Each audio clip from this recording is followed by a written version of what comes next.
Okay, so the new topic is flexible coupling, which is the last one for the coupling. In this coupling, we are going to see different types of flexible coupling. A flexible coupling is nothing but a modification of your flange coupling. Now let's see. First, I will take a highlighter here. So it is used to join the abutting ends of a shaft when there is not an exact alignment.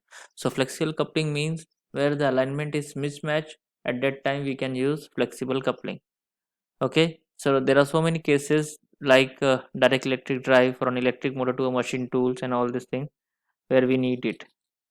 So different types of flexible couplings are bushpin flexible coupling, Oldham's coupling, and universal coupling.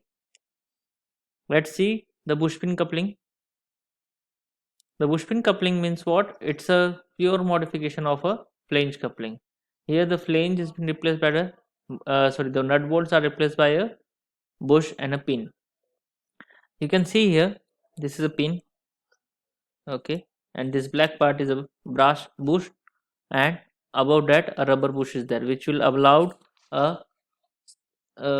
you can say the shock absorber type of thinking is there. A rubber bush is having a 6 mm thickness and brass bush is having a 2 mm of thickness. Design is similar to the flange coupling. The only difference is this: here we are going to design a pin, not a bolt. Okay, let's see.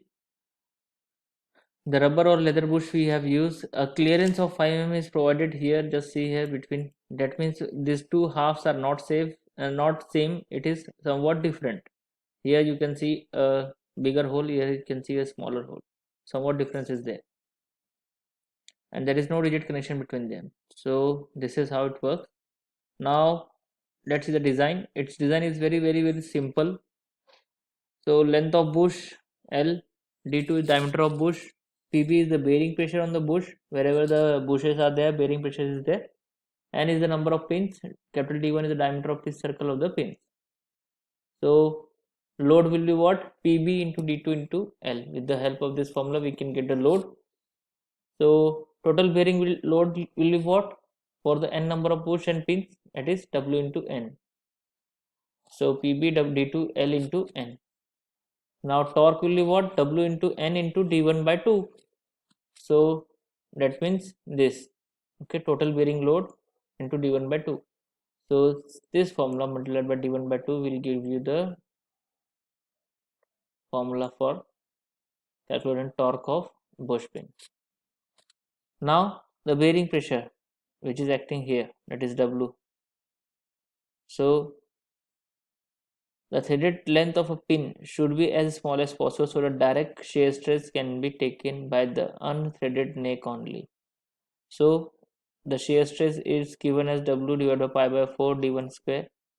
Since the pin and the rubber or leather bush is not rigidly held in the left hand flange, so we are assuming a uniform distribution of load along the bush.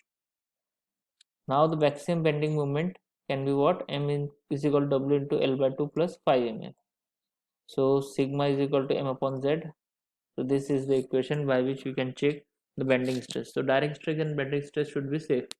If these two stresses are safe, just check these stresses in the theories of failure. So maximum principal stress half into sigma plus square root of sigma square plus 4 tau square, you will get a value. Then for the maximum shear stress also half sigma square plus 4 tau square. The value of maximum principal stress varies from 28 to 48 megapascal. After designing these pins and rubber bush, the hub, key and flange may be designed in a similar way as discussed in the flange coupling. That means capital D is 2 times small d. Same here, D1 is changed, capital D is changed. So only the multiplication is there and the formula is same. Now Oldham's coupling means what? This is the Oldham's coupling. It is used for the lateral misalignment. It consists of two flanges, that is A and B, with slots and central floating part E with no tongues, T1 and T2 at right angle. So T1 fits into the slot of flange A and allows for to and fro relative motion of the shaft, while the tongue T2 fits into the slot of flange B and allows for vertical relative motion of the parts. Now the universal coupling, or you can say the hook joint. Hook joint we have already seen in the automobiles also. It is really useful and it can move from this direction to this direction. In this way, this joint can be moved. So it is really a very flexible coupling. It is used as a knee joint also in milling machine. So these are the flexible joints.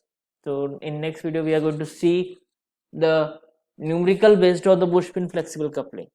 Okay, so this is a universal joint in original. So thank you very much.